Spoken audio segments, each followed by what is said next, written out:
کلام خدا میں سے ہم تلاوت کو سنیں گے۔ سموئیل کی پہلی کتاب اس کا 7واں باب اور 3 آیت سے آپ سب کے لیے تلاوت کروں گا۔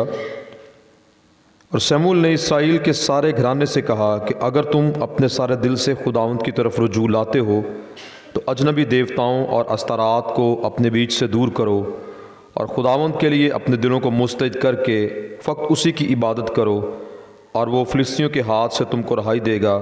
تب بنی اسرائیل نے بالیم اور استارات کو دور کیا اور فقط خداوند کی عبادت کرنے لگے۔ پھر سموئیل نے کہا کہ سب اسرائیل کو مصپا میں جمع کرو اور میں تمہارے لیے خداوند سے دعا کروں گا۔ سو وہ سب مصپا میں فراہم ہوئے اور پانی بھر کر خداوند کے آگے انڈیلا اور اس دن روزہ رکھا اور وہاں کہنے لگے کہ ہم نے خداوند کا گناہ کیا ہے۔ اور سموئیل مصپا میں بنی اسرائیل کی عدالت کرتا تھا۔ کلام خدا کا پڑھا اور سنا جانا ہم سب کے لیے برکت کا باعث ہو، آمین۔ خداوند یسوع مسیح کے بابرکت نام میں آپ تمام عزیزوں کی سلامتی ہو۔ کلام خدا میں سے جو آیات ہمارے لیے تلاوت کی گئی ہیں، اور یہ سموئیل کی پہلی کتاب میں سے 7واں باب ہے۔ جب ہم اس کے پس منظر کو دیکھتے ہیں، اس سے تھوڑا پیچھے 4، 5، 6 باب کو پڑھتے ہیں تو وہاں پر ہمیں پڑھنے کو یہ ملتا ہے کہ اس وقت بنی اسرائیل کا جو سردار کاہن تھا وہ ایلی کاہن تھا، اور سموئیل جو بچہ تھا بڑا ہو چکا ہے اور بطور قاضی وہ خدمت کے کام کو سر انجام دے رہا ہے۔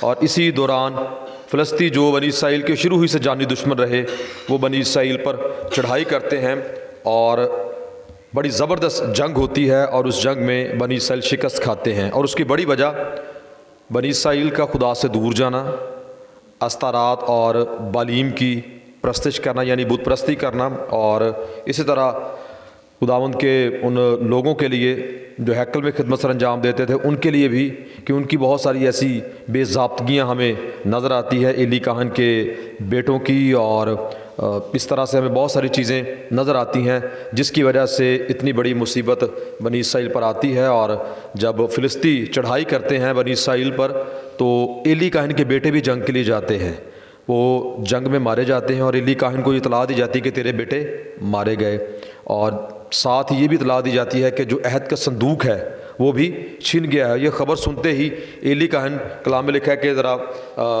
زیادہ وزنی آدمی تھا، بھارا تھا، اور وہ اپنی کرسی پر جس پہ بیٹھا تھا وہاں سے نیچے گرا اور اس کی گردن ٹوٹ گئی اور وہ بھی مر گیا، اور جو فلسطی تھے وہ عہد کے صندوق کو اپنے ساتھ لے گئے۔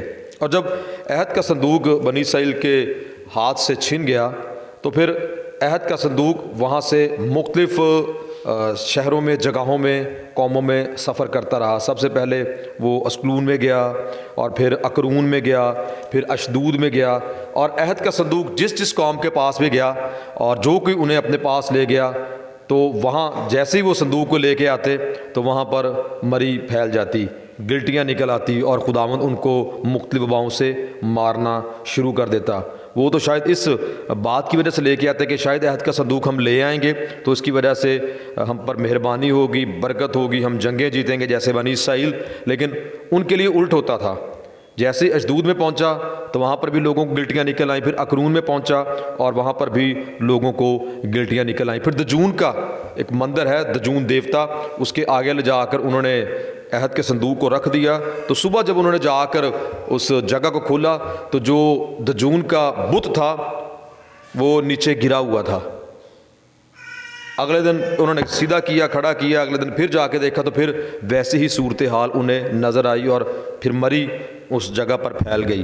پھر انہوں نے کہا کہ ہم عہد کے صندوق کو اپنے پاس نہیں رکھ سکتے، جلدی جلدی اس کو اپنے پاس سے بھیج دیں۔ اور پھر یہ بیت شمس ایک جگہ ہے وہاں پر پہنچایا گیا، اور بیت شمس میں بھی لوگوں نے غلطی کی۔ انہوں نے عہد کے صندوق کے اندر جیسے ہی جھانکا تو آپ یہ پڑھ سکتے ہیں 6 باب میں، تو ان کے 50,070 آدمی اسی وقت مر گئے کیونکہ انہوں نے عہد کے صندوق کے اندر جھانکا۔ کیونکہ لاوی کے قبیلہ سے جو کاہن ہوتے تھے وہی اسے ہاتھ لگا سکتے تھے، اٹھا سکتے تھے، اس کے علاوہ کوئی بھی اسے اٹھا نہیں سکتا تھا۔ سو انہوں نے پھر سارا منظر ہمارے سامنے ہے کہ ایک گاڑی تیار کی جسے گڈھا کہتے ہیں، اس کے آگے 2 انہوں نے جو گائیاں تھیں وہ لگائی اور عہد کے صندوق کو اس کے اوپر رکھا، اور 5 شہروں کے مطابق سونے کی جو چوہیاں ہیں چھوٹی وہ ساتھ رکھیں، اور انہوں نے عہد کے صندوق کو اس گڈھے پر لاد دی، اور انہوں نے کہا کہ اگر تو یہ سیدھا چلتا چلا جائے گا، منزل پر پہنچے گا تو پھر ہم جان جائیں گے کہ یہ مصیبت ہم پر خداوند کی طرف سے، اگر دائیں بائیں مڑ جائے گا تو اس کا مطلب ہے کہ یہ خداوند کی طرف سے نہیں ہے۔ تو وہ گڈھا سیدھے چلتے چلتے اس مقام پر، اس جگہ پر پہنچ گیا، تو وہ لوگ چلتے جاتے دیکھ بھی رہے تھے کہ یہ گاڑی کہاں پر جا رہی ہے، اور وہ چلتے چلتے بالکل ٹھیک اس مقام اور اس جگہ پر پہنچ گئی۔ اور یہ سارا واقعہ آپ چھٹے باب میں دیکھ سکتے ہیں، یہ پس منظر ہے اس کا سارا۔ اور 7ویں باب میں جو آیات ہمارے لیے تلاوت کی گئی ہیں، پہلی آیت میں لکھا ہے کہ تب کریت یریم کے لوگ آئے اور خداوند کے صندوق کو لے کر ابینداب کے گھر میں جو ٹیلے پر ہے لائے، اور اس کے بیٹے علی عزر کو مقدس کیا کہ وہ خداوند کے صندوق کی نگہبانی کرے۔ اب صندوق واپس آ چکا ہے اور انہوں نے ابینداب کے گھر میں علی عزر کو مقدس کیا کہ وہ اب صندوق کی کیا کرے، نگہبانی کرے۔ صندوق واپس آ چکا ہے اور کریت یاریم میں وہ موجود ہے، اور اس سارے وقت میں 20 برس گزر گئے، اور شمول اس وقت قاضی تھا، بطور نبی بھی وہ خدمت کے کام کو سر انجام دے رہا تھا۔ اور تیسری آیت میں شمول نے اسرائیل کے سارے گھرانے سے کہا کہ اگر تم اپنے سارے دل سے، کیونکہ ان پر یہ جو بڑی مصیبت آئی تھی، وہ جنگ ہار گئے تھے اور بڑا سنکٹ ان کے اوپر تھا، اس کی بڑی وجہ کیا تھی وہ آگے بیان کی گئی ہے کہ استارات اور بالیم کی وہ پرستش کرتے تھے، بت پرستی، حرام کاری، روحانی حرام کاری وہاں پر انہوں نے سر انجام دیا، یعنی بتوں کو پوجنا شروع کر دیا۔ 10 احکام میں واضح ان کو سکھایا گیا تھا کہ تم میرے حضور غیر معبودوں کو نہ ماننا، اپنے لیے کوئی تراشی ہوئی مورت نہ بنانا، لیکن انہوں نے ایسا ہی کام کیا اور اس کی سزا پھر خداوند نے ان کو دی۔ لیکن شمول یہاں پر اس کا حل بھی بتاتا ہے۔ شمول کیا حل بتاتا ہے؟ آئندہ آنے والے دنوں میں ہم اس بات کو سیکھتے رہیں گے۔ زیادہ تر حوالوں میں اسی بات پر خداوند کے بندوں نے زور دیا ہے کہ پورے دل سے خدا کی طرف رجوع لاؤ۔ آنے والے دنوں میں میرا خیال کو 8، 10 یا 12 کے قریب ایسے حوالہ جات ہیں جس میں اسی بات کو بارہا کوٹ کیا گیا ہے کہ پورے دل سے خدا کی طرف رجوع لاؤ، یعنی پورے دل سے وہ خدا کی طرف رجوع نہیں لاتے تھے، وہ 2 بیڑیوں کے سوار تھے، خدا کو بھی راضی کرنا چاہتے اور ساتھ ساتھ بالیم اور استارات کی بھی پرستش کرتے تھے۔ اور آج بھی انسان ایسے ہی ڈاواڈول ہے، وہ 2 کشتیوں کا سوار ہے۔ منزل پر پہنچنے کے لیے ایک کشتی پر سوار ہونا ہوگا تاکہ آپ اپنی منزل پر پہنچ سکیں۔ اور اس نے ان سے کہا کہ اجنبی دیوتاؤں اور استارات کو اپنے بیچ سے دور کرو اور خداوند کے لیے اپنے دلوں کو مسلط کر کے فقط اسی کی عبادت کرو اور وہ فلسطینیوں کے ہاتھ سے تم کو رہائی دے گا۔ فقط کس کی عبادت کرو؟ اسی کی عبادت کرو تو خدا فلسطینیوں کے ہاتھ سے تمہیں رہائی دے گا۔ پھر انہوں نے بالیم اور استارات کو دور کیا اور خداوند کی عبادت کی۔ پھر شمول نے کہا کہ سارا اسرائیل اکٹھا ہو، مصفا ایک جگہ ہے، وہاں پر جمع ہوں، اور وہاں پر پھر اس نے کیا کیا؟ اس نے کہا کہ میں تمہارے لیے دعا کروں گا۔ نبی ہے، قاضی ہے، خدا کی خدمت کرتا ہے، اس نے کہا کہ یہاں پر جمع ہو اور میں آپ سب کے لیے دعا کروں گا۔ اور اس نے وہاں پر ان کے آگے پانی بھر کر خداوند کے آگے انڈیلا، کسی برتن میں اس نے پانی لیا اور ساری جماعت کے روبرو وہ پانی اس نے خدا کے حضور میں انڈیلا، اور یہ اس بات کا اظہار تھا کہ وہ اپنے اس بدی پر، اپنے گناہ پر پشیمان ہیں، اور وہ اس کا اقرار بھی کر رہے ہیں، کیونکہ یوحنا کا پہلا خط اس کا پہلا باب 8ویں اور 9ویں آیت میں بھی لکھا ہے کہ اگر ہم اپنے گناہوں کا اقرار کریں تو ہمیں ساری ناراستی سے پاک کرنے میں سچا اور عادل ہے۔ اور امثال میں بھی لکھا ہے کہ جو کوئی اپنے گناہوں کا اقرار کرے گا اس پر رحمت ہوگی، لیکن جو انہیں چھپائے گا وہ کامیاب نہ ہوگا۔ تو یہاں پر انہوں نے خدا کے حضور میں اقرار کیا اور شمول نے خداوند کے حضور میں پانی انڈیلا، جو اس بات کا اظہار تھا کہ وہ اپنے گناہ کا اقرار کر رہے ہیں۔ اور آگے لکھا بھی، اور وہاں کہنے لگے کہ ہم نے خداوند کا گناہ کیا۔ زبور 32 بھی بڑا اہم زبور ہے اس حوالے سے کہ تیرے کول کیتا گناہ دا اقرار ہمان لیا میں تے ہاں ڈاڈا بدکار، میں کہا یہوہ دے اگے ضرور میں مننا گا اپنے گناہ تے قصور۔ اور جب تسلیم کیا جاتا ہے، مانا جاتا ہے، تو یقیناً خدا ہمارے دلوں پر جب غور کرتا ہے، دیکھتا ہے، تو پھر وہ معافی فرماتا ہے، کیونکہ وہ معاف کرنے والا خدا ہے، وہ رحم اور ترس سے بھرا ہوا خدا ہے، وہ معافی کرتا ہے۔ اور پھر اس کے بعد اگلے حصے میں لکھا ہے، اور اس دن روزہ رکھا۔ شمول نے پہلے ان کے لیے دعا کی، پہلا کام۔ دوسرا کام اس نے خدا کے حضور میں پانی انڈیلا، جو گناہ کے اقرار کا اظہار تھا۔ اور تیسری بات اس نے کیا کہا کہ کیا رکھیں؟ روزہ رکھیں۔ اس دن کیا رکھا؟ روزہ رکھا۔ اور ان دنوں میں ہم روزے کے تعلق سے ہی سیکھ رہے ہیں کہ جب ہماری زندگی میں بھی کوئی ایسی بڑی مصیبت، کوئی ایسا فعل، کوئی ایسا کام جو سرزد ہو جاتا ہے، جس کے لیے ضروری ہے کہ ہم خداوند کے پاس آ کر معافی مانگیں یا اپنے آپ کو خدا کے حضور میں رکھیں، تو روزہ بڑا خوبصورت ہے ہے روزہ رکھیں، دعا کریں اور خدا کے حضور میں آ کر اس بات کا اقرار کریں۔ ماننا اور تسلیم کرنا بھی بڑا ضروری ہے۔ دل سے تو ہم کہتے رہتے ہیں، لیکن اس کا اقرار زبان سے خدا کے حضور میں کرنے کی ضرورت ہے کہ ہاں خداوند یہ بات مجھ سے سرزد ہوئی، ہاں میں نے اس بات کا تیرے حضور میں آخری اقرار کیا ہے، میں مانتا ہوں، میں تسلیم کرتا ہوں۔ یہاں پر بنی اسرائیل کے لیے بھی دیکھتے ہیں کہ پانی میں ڈیلا اور وہ کہتے رہے کہ ہم نے خدا کا کیا کیا ہے، گناہ کیا ہے، اور پھر خداوند نے بھی ان کو معاف فرمایا۔ اور اس کا آگے چل کر ہم جواب بھی دیکھتے ہیں کہ خداوند نے کس طرح دیا۔ اور جب بنی اسرائیل نے یہ سنا تو وہ فلسطینیوں سے ڈرے، اور بنی اسرائیل نے سموئیل سے کہا کہ خداوند ہمارے خدا کے حضور ہمارے لیے فریاد کرنا نہ چھوڑ۔ پھر فلسطینیوں نے چڑھائی کر دی، لیکن اس سے پہلے ان کے لیے دعا بھی ہو چکی ہے، یہ گناہوں کا اقرار بھی کر چکے ہیں، اب روزہ بھی رکھ لیا ہے، اور اسی دوران پھر سے فلسطینیوں نے ان پر چڑھائی کر دی اور حملہ کر دیا۔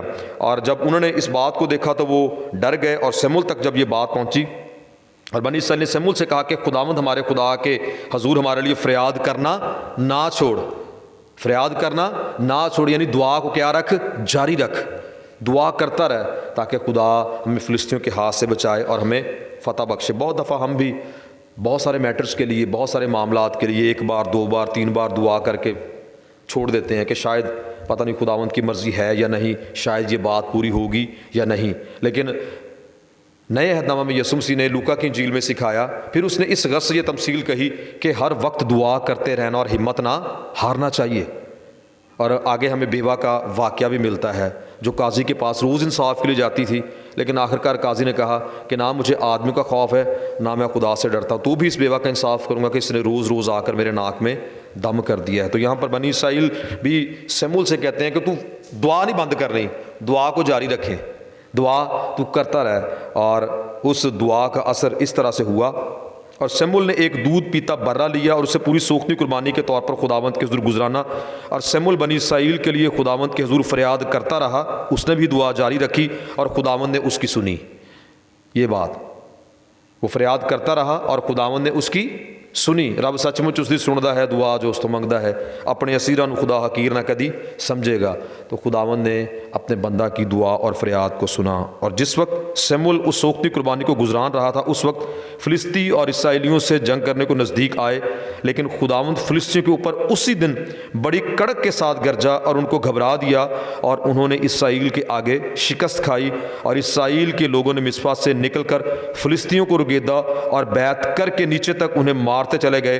تب سموئیل نے ایک پتھر لے کر اسے مصپا اور شین کے بیچ میں نصب کیا اور اس کا نام ابن عزر یہ کہہ کر رکھا کہ یہاں تک خداوند نے ہماری مدد کی۔ سو فلسطی مغلوب ہوئے اور اسرائیل کی سرحد میں پھر نہ آئے، اور سموئیل کی زندگی بھر خداوند کا ہاتھ فلسطینیوں کے خلاف رہا، اور اکرون سے جات تک کے شہر جن کو فلسطینیوں نے اسرائیلیوں سے لے لیا تھا وہ پھر اسرائیلیوں کے قبضے میں آئے، اور اسرائیلیوں نے ان کی نواحی بھی فلسطینیوں کے ہاتھ سے چھڑا لی، اور اسرائیلیوں اور اموریوں میں صلح تھی۔